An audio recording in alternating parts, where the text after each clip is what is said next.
We have Gabbie Milch, and she is the Middle St. Johns River Basin Advocacy Coordinator for the St. Johns Riverkeeper. Ms. Milch focuses on water resource protection and clean water in the St. Johns Middle Basin. She activates and advocates for the community to engage and learn about the quality and quantity of the river. Her past experience include extension agent for the Seminole County IFAS Extension Office as an urban horticulturist, stormwater and lakes manager for the city of Maitland, and water conservation coordinator for the city of Ocoee.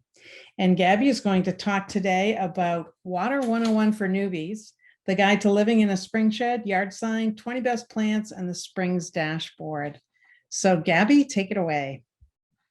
Well, thank you, everybody. It's been a great day. I want to thank you, Nancy, for introducing me, and I would like to thank all the speakers today. And I've been with the St. Johns Riverkeeper since April of 2019, and I'm working on water quality and quantity issues. And I have been working on water pollution and water quantity, water conservation for over 30 years. So I have been working in the public sector, trying to convince people to conserve and to protect our water resources. The St. Johns Riverkeeper, Nancy mentioned, we defend the St. Johns River and advocate for its protection. We investigate pollution and we seek solutions, and we try to educate the public and raise awareness. So our vision is a thriving St. Johns River watershed, and we're in the Middle Basin here, and that includes Blue Springs, De Leon Springs, and Gemini Springs are in the Volusia County area. This is a great shot of Blue Springs in the bottom right corner, and you can see the manatees at different times of the year. And you can see the little red dot there on the map is where we are in the Middle Basin. We go from about Highway 50 in Orange County all the way up to Lake George, and we have some of the aqua waha in the Middle Basin of the St. Johns River. You can see there. So I'm here today to talk about some wonderful work that the Volusia County Water Alliance has done, and thank Sharon Lieboff and Steve Kittner for working on this grant. They have created a homeowners guide in the spring shed that is an outreach campaign to get folks to be more aware. One of the most difficult things today, I feel like, education is so important, and one of the big takeaways, I think, for today is that November 7th is the starting of one watering a week. So, because the plants start to go dormant. And our aquifer was explained so wonderfully by Todd, and I just can't add too much to that except Water 101. People don't really understand in the general public. If you were just to go out and ask 5 people on the street, where does your water come from? I'm not so sure that they would all be so understanding and know what we do, just like kind of what the study that Deirdre mentioned about water conservation. People don't know that water restrictions are even here because we have such a diverse group of people who move in. So the homeowners guide can be obtained online, and I know some were sent out, and it explains about living in a spring shed, and it gives people good guides as to how to do things differently. Your personal pollution and the way you manage your septic and your landscape is so important, and trying to get folks in the public to understand this.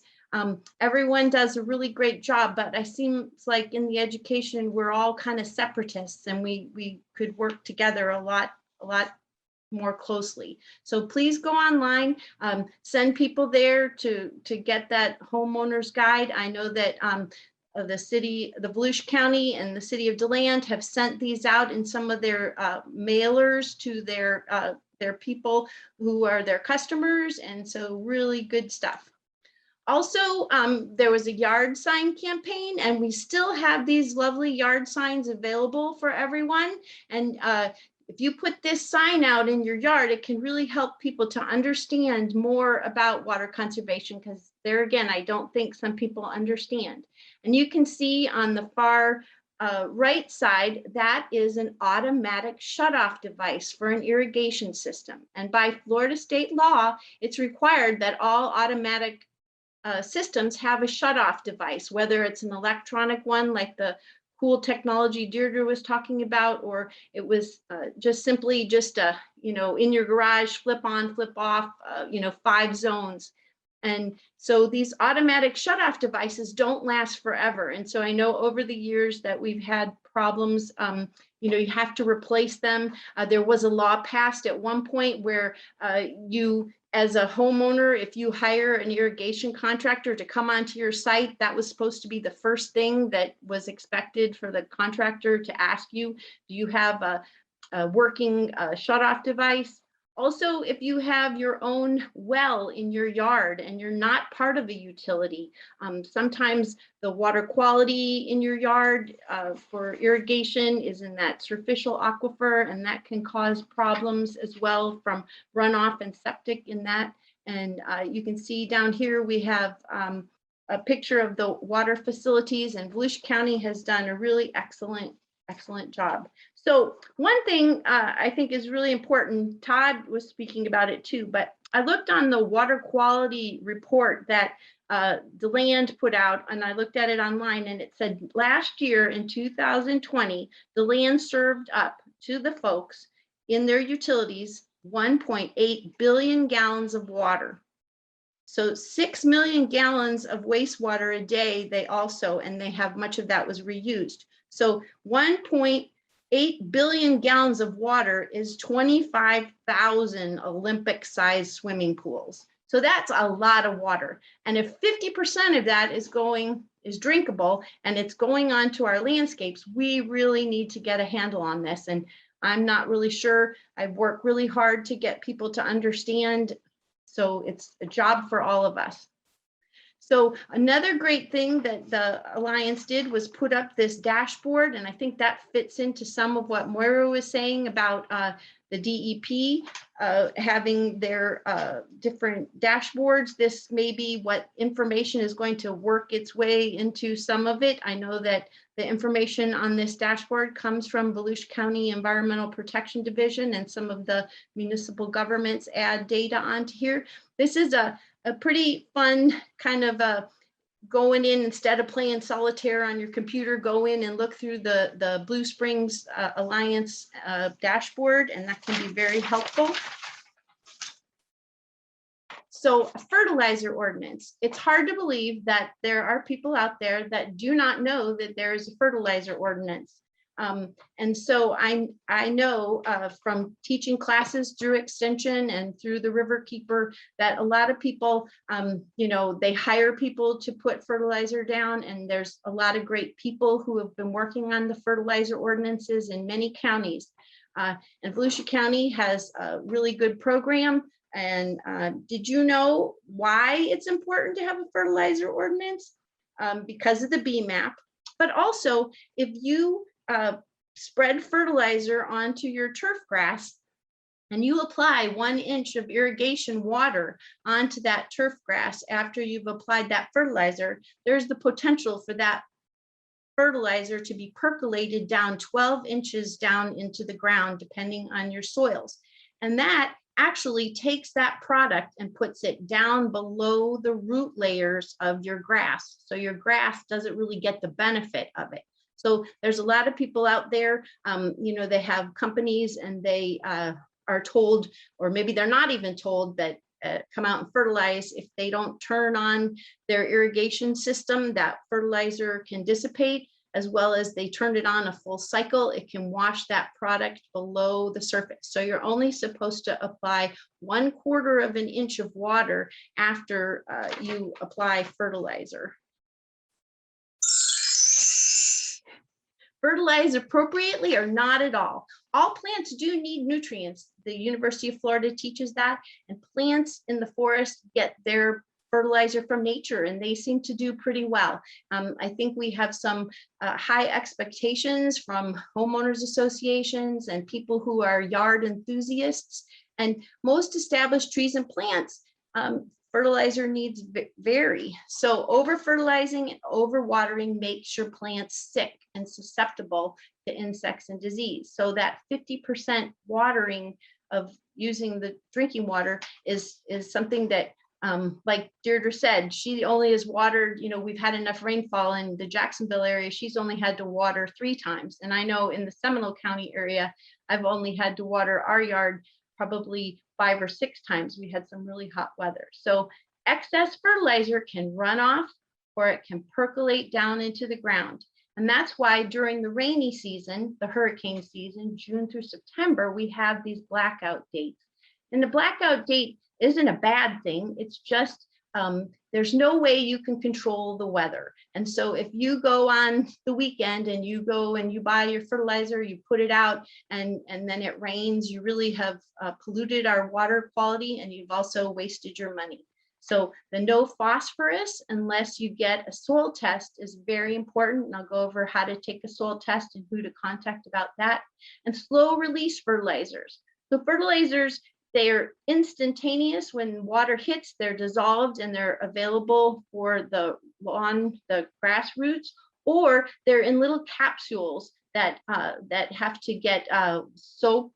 They absorb and soak and then they burst open. So the 50% slow release means that they put the fertilizer out there and it pops at different times because those little pellets have different thicknesses of their casing.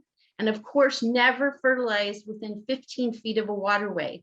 I know a lot of people who have the fertilizer spreaders, they have what's called a deflector shield on it. And that deflector shield helps that fertilizer product not be thrown out as far into it, but putting fertilizer on the hard surfaces or putting it in a waterway and the rain coming and washing it or it diluting is just, adding more nutrients than we have, that we need. So taking a soil test in your yard, you want to get a trowel and go around with a bucket and take 5 or 6 scoops from different areas in your yard, meaning in your front area, you might want to take scoops from some of the lower areas and at the edges and then in the middle and close to your plant beds. Mix that soil together, put it in a bag, and this test B isn't run at the local extension office, which the number is on there. The number for the IFAS up in Gainesville is where you have to send that. And then you'll get back a report, and that report will tell you the elements in it, what you're deficient in. In most cases, phosphorus, because it stays in the soil, is really readily available. So people who are concerned about fertilizers having phosphorus in them, it's not necessarily a requirement, and that's just a little extra knowledge. So priority focus areas in the spring shed, nitrate and nitrite, the phosphorus sourcing. So outdoors, river friendly or Florida friendly or water wise or xeriscaping, there's all kinds of names. We also have native plant. So all of those types of gardening is really trying to work with nature and low impact development, low use of water, more water conserving. So some of the pollutant loadings, like she was saying, Moira was saying in the protection area, fertilizer and pesticides, herbicides, fungicides, those are all not really included in the fertilizer rules, but those also cause water quality problems in our waterways. The pesticides, of course, are bad for insects. They're bad for our macroinvertebrates and different. So landscaping design is really critical in your yard.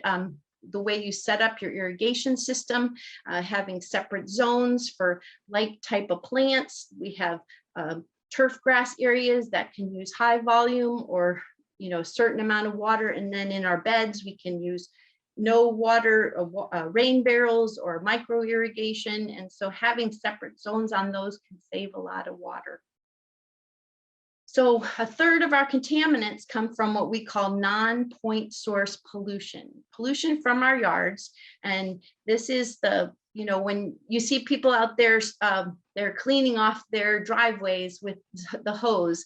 And where does that water go? It just flows out of your yard, down the street, into the storm drains, into your local retention pond, or into your local waterway. And animal waste, a lot of people giggle about that, but it really does have an impact on water quality, health. And so please bag it and take it out. So algae blooms are becoming more prevalent. They've occurred a lot in Florida over the years, and now with more nutrients and additional temperatures heating up and our waterways being stressed from different factors, these nutrients cause an excess of plants to grow in the water. So one of the ways we try to get rid of the plants in the water is we spray aquatic herbicides. And these aquatic herbicides, and the picture on the left is of Gemini Springs. I went there a few weeks ago just to check on it, and the whole area outside the spring run area was totally covered with aquatic plants, which is good in the uptake, but it shows there's excessive growth of plants, aquatic plants in those areas, and there were no manatees eating those plants at the time. And you can see the green color water, which is experienced a little bit north of here in the lower basin of the St. Johns River. From Palatka on, there's miles of algae blooms, and it's health hazard for folks because of the aquatic plants that aren't present anymore, and it becomes an algae-based system. So like Lake George with the loss of the eel grasses from different storm events. So having plants in the water and a clear water column so that the sunlight can penetrate the water is very important. So how can you decrease your pollutant loading? Well, the easiest way is to change your landscaping practices, right? Well, landscaping, some people have checkbook love and some people are gardeners. I know that in the DeLand area that there are over 180 certified butterfly gardens through the DeLand Garden Club. And that is just a wonderful, when you're out walking about in the DeLand, some Volusia County area, check out some of those gardens. I'm sure that those gardeners would love to tell you the story of how they fell in love with gardening with low impact and low water uses. Following your fertilizer ordinance is so important. And the blackout days and understanding and telling folks about it. Now, when you go into the stores to purchase these fertilizers, it's confusing because there's a lot of different packages out there, but they have some that are specifically for Florida. The weed and feed type of fertilizers that people usually put out in the spring, that's not products that are made for Florida. There are some varieties that have been made for Florida.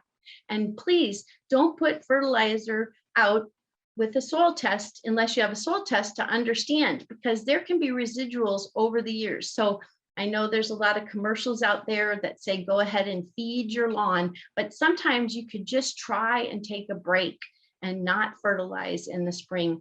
Really, the plants don't start to grow in the Central Florida area until maybe April or May is when we really have the spring flush. And a lot of folks believe that right before you go into the October timeframe, the plants at the nighttime temperatures, when grass gets below 50 degrees, the temperature outside, a lot of the grasses stop growing. So you really don't need to fertilize. A lot of people are concerned that their yards will be hungry over the winter, but when they go dormant, there really is no uptake and you're just putting product out there. So upgrading your septic system is very important. And for sure, if you haven't had your septic system cleaned out in the last 5 years, it's about time to get it done. And always checking to make sure that you have the appropriate drain field and everything's working properly. And, septic tanks are good for health in the sense that they don't let our coliforms, fecal coliforms affect people's health, but they really are less than 30% effective on treating the nutrients. So the nutrients that we put in our septic systems, of course, are from the foods we eat. And we all try to eat wonderfully rich, nutrient-rich, healthy foods. And so we're just kind of complicating that in the septic system. And like one septic system per acre has some effect. Say there's 3 people in the household. And if you think about 8 households on 1 acre with 3 to 4 people in each of those areas, that's a big load of nutrients that gets to the water through the groundwater and then goes to our springs and discharges into our St. Johns River.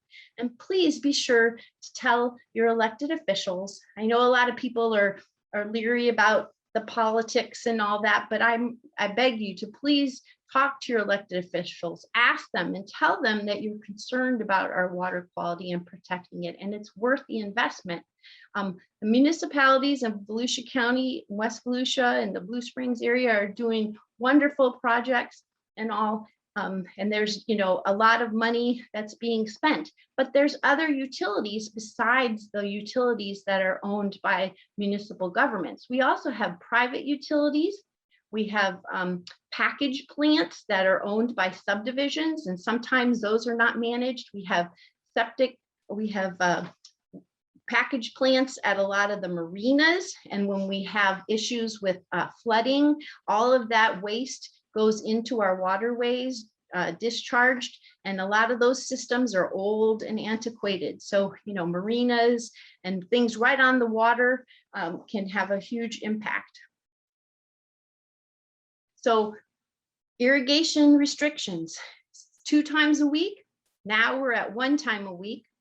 Water Less campaign, very important. There's some really good information out there. A lot of people, there's a thing called a catch can test where you can take tuna fish cans or small cans that you use in your kitchen and put them out in strategic areas in your landscape.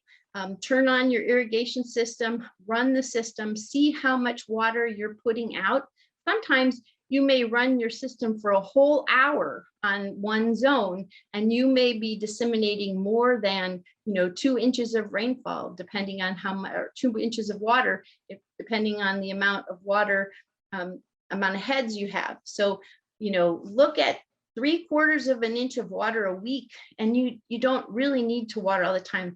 You can go out at the end of the day and you look at your grass blades, and if they're folded over and they're looking kind of bluish and they're lying down, don't be frightened of your grass being thirsty and perhaps dying. You can wait until the next morning, go out and look, and you'll see that overnight there's enough moisture that it has put it back up.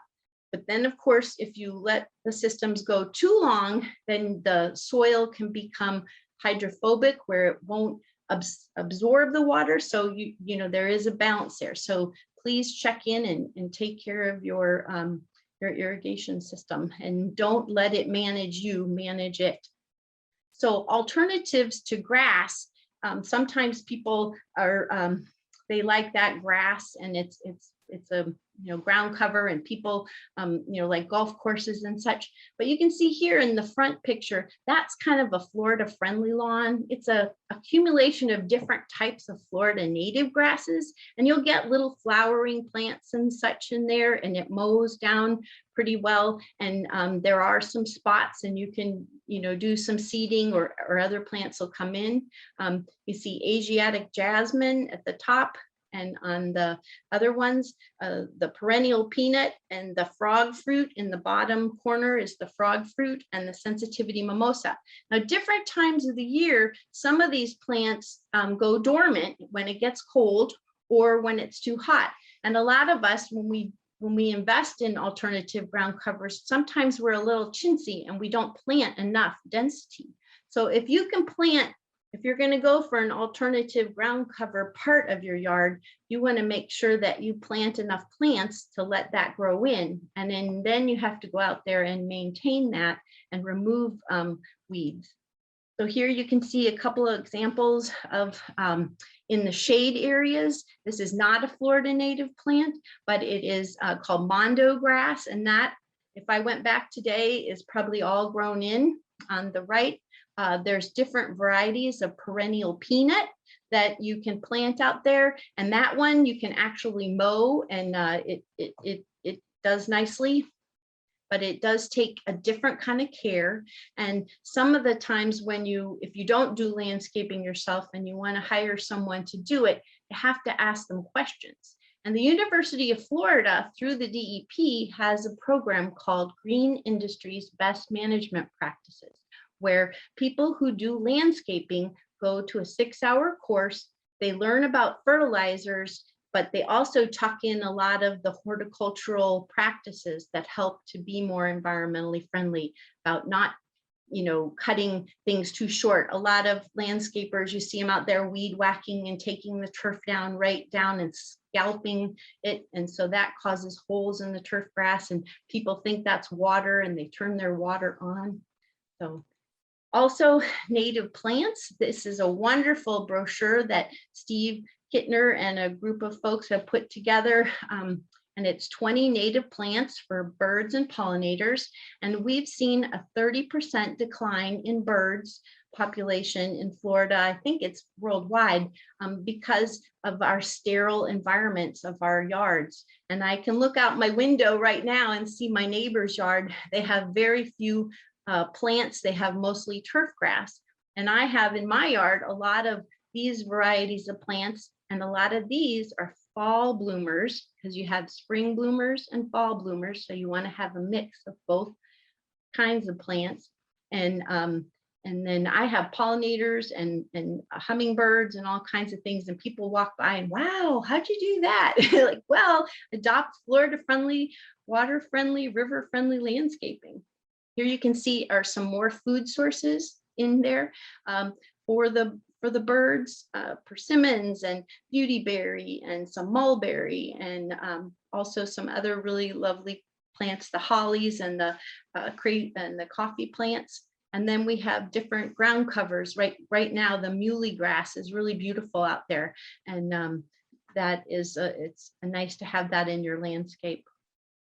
So in our yard, I've gone through I've lived in this house for about 20 years, and this is an area in my front where a couple years ago, 10 years ago, I decided we were going to take out all the plants and put in a landscape and change our irrigation system so we didn't have as much grass, and that was allowed. And so you can see in there, I picked some varieties that were flowering, and over time it's changed, but it's been a good experiment. And so when I get my water bill, we look at it, we have a private utility, and you can see that there's, in our household, we use about 2,700 gallons of water a month, and we don't really use an excess of water. And I've had folks come over and say, oh my gosh, my water bill, it's $170, $200. And I think to myself, we really are undervaluing the drinking water that we're putting on our landscapes and our lawns. Because if you think about it, your cable bill and your TV and all that is probably more than what you're spending on water. And you can live without your cable, and you can live without, maybe not without your computer, because we wouldn't be here today, but you certainly can't live without water. So please, we need to think more conservingly. So here you can see after it's grown out. So I'm at the point where on the right, my landscape has gotten mature now, and I definitely need to go in there and probably do some changing out, and got that torpedo grass in there that's grown in, and it's really difficult to do weeding, but a little bit every day, a little bit over time. So one of the things that's going on in the St. Johns River Basin is the Waha River. I know that there is a dam that they have, the Kirkpatrick Dam, that has been, the picture down here, has been in place for over 50 years, and it is starting to fail. And so There's a lot of work going on. They just ran a survey with the Water Management District, St. John's, asking people what they thought about recreation and the restoration of the Aqua River, and that will make more fresh water go into the lower St. John's River, as well as can help Silver Springs and other areas. So check out the Aqua River online and learn more about it. You too can be part of the solution. So we all need to do our part. And I know I went quickly over a lot of the things, but really, turn off that irrigation, change your landscape behaviors, clean out your septic tanks, get new septic tanks. These are all things that we need to help other people understand. And we have a program coming up, Volusia 2070, river-friendly planning, and this will be online. Right now we're at capacity, but we're partnering with the Water Institute at Stetson University and Thousand Friends of Florida. And this program is a projection of what it will be like in 2070, which a lot of us won't be here in 2070. But if you think about it, if we keep doing things the way we're doing, it's not going to be the Florida that we all know and love. And so all these young folks and things are going to have a different lifestyle than we did, and not be able to go to Blue Springs and see the things we think if we can't get a hold on this pollution. And we've been doing a pretty good job, it sounds like, but I think we could always do more and do better. And this is a picture of Lake Winona Set.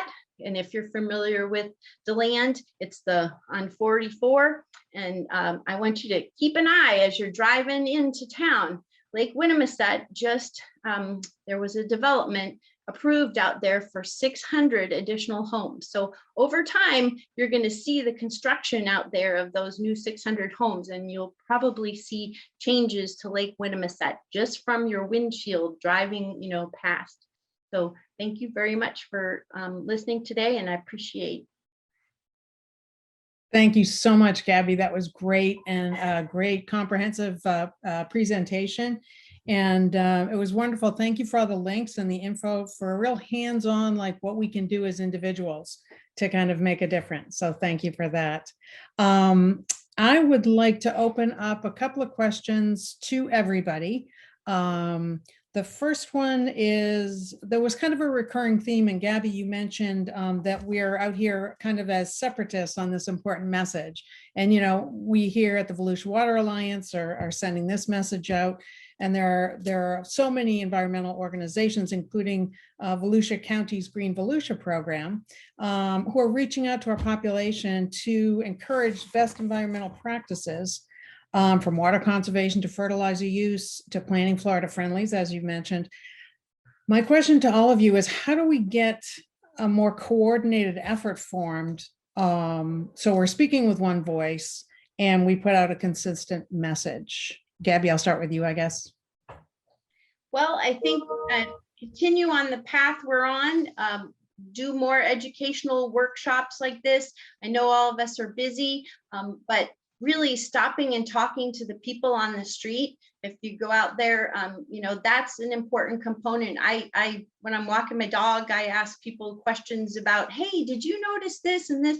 And so sometimes people are just so busy with their life, they really don't understand that we are in an ecological crisis, and that our water is the cheap water is almost gone.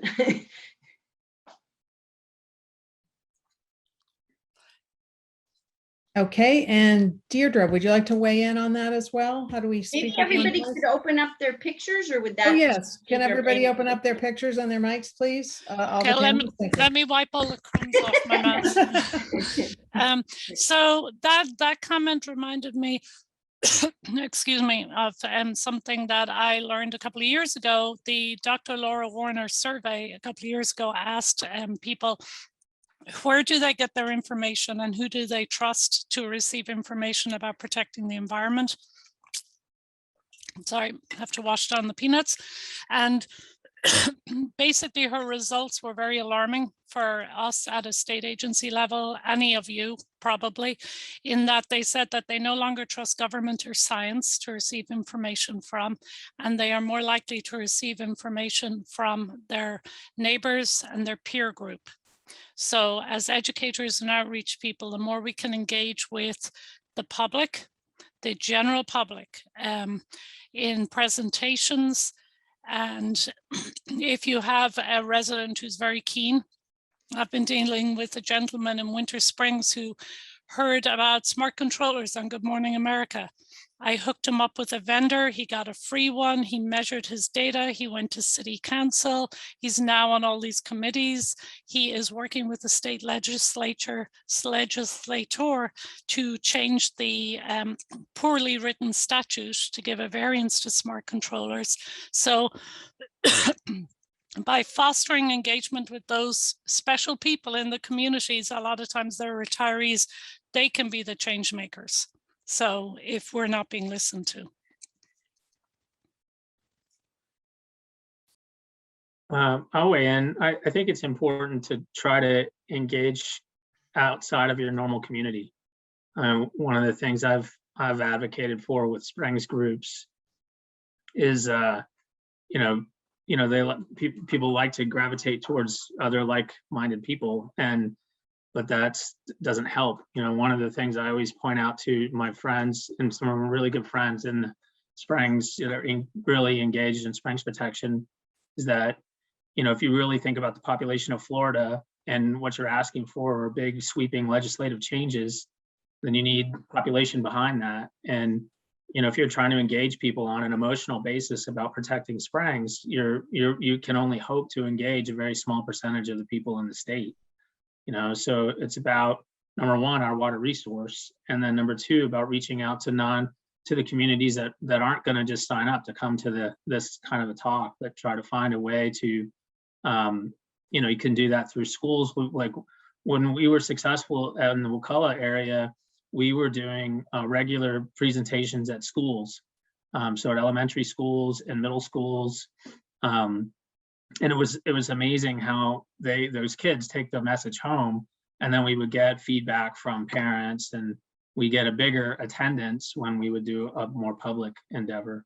So reaching out to communities that aren't maybe first on your list, I think would be a high list. Another one was churches. We did a lot of presentations at churches.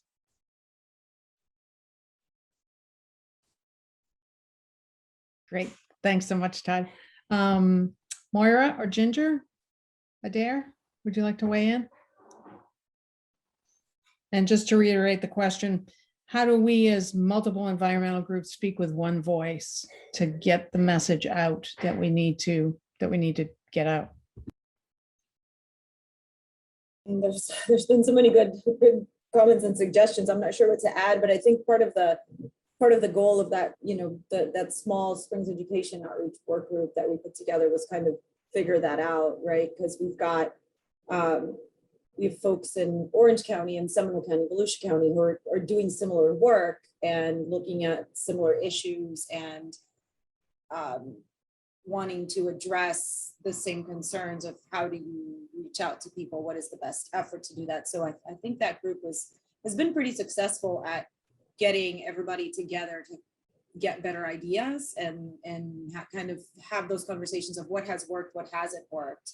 And we've had Water Management District involved, we've had IFAS involved in there as well. So all those different groups that kind of come together and kind of to the point I think that Deidre was making is like, well, maybe they will listen, people will listen to the state, but if it's like a group like the Riverkeeper who's giving them that information, it's different. And there's always the, Springs parks are a great place for education, but you get so many visitors there. And although it's important to educate the visitors, those aren't longtime residents who are having the biggest impact on the spring. So you want them to leave with that piece of education, but it's the folks who live there who are having the greatest impact in these areas.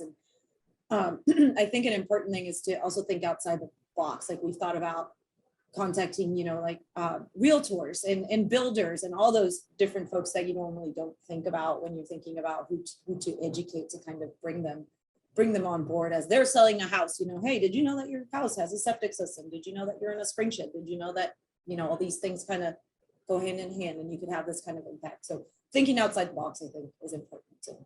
And considering everybody that you wouldn't think of could have an impact in educating and spreading the message. Great, thank you.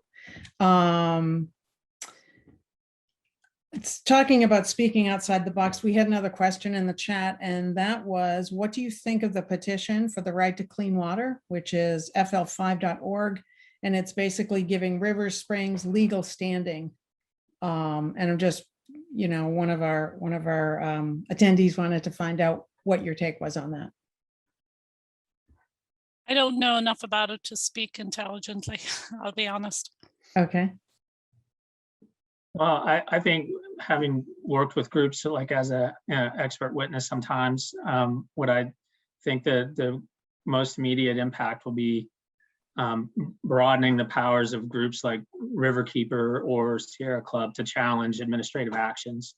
Though I find it hard to believe, especially with so many people living in Florida, that you have you know, when you want to bring a case, you have a hard time creating or establishing standing, but that is that's the first hurdle that has to be overcome if a group wants to challenge some kind of administrative action. So from my perspective, I think that's probably other than the sound of it, I think that's the most practical benefit of that change. Okay. Anybody else want? I think that it's a really great idea, and there's a lot of people working on it, and it's gaining a lot of momentum. And I think that we've all kind of become siloed in our different governmental entity groups, and not necessarily in Volusia County. I mean, I think of all the counties I work in, Volusia is definitely the most cohesive of all of them. And it just is, it's that you have to ask for rights for nature. I don't know how to convince folks that we live on this planet. We are in a tough time. We have climate issues.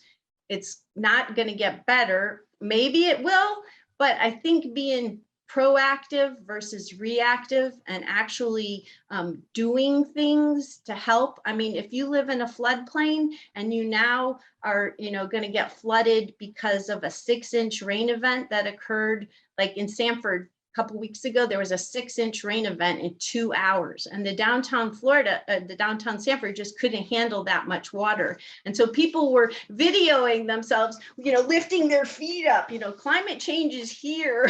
We're having an impact on our planet. 30% of our you know, birds are down, our insects are down. We've, you know, done a lot of talks with this group about that and trying to inform people. And I just hope that we can awaken the public, but I don't see people coming, you know, to these government meetings and requiring us to change the, you know, Florida statutes.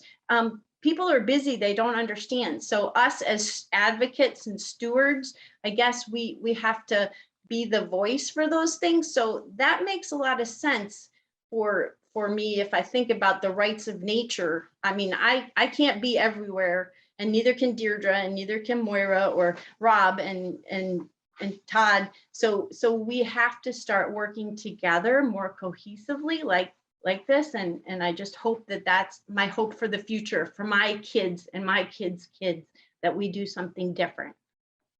And I'd just like to add to that, I know several people on the call knew I was trying to get an initiative starting in Volusia, where we do collaborate. We develop one campaign all about water with similar messaging, logo, the whole lot, kind of like Be Floridian now, and pilot it in Volusia, and then we would be interested in taking it elsewhere. And we've just had a lot of staff changes, so I'm a little swamped right now, but I'm hoping we could get back to that.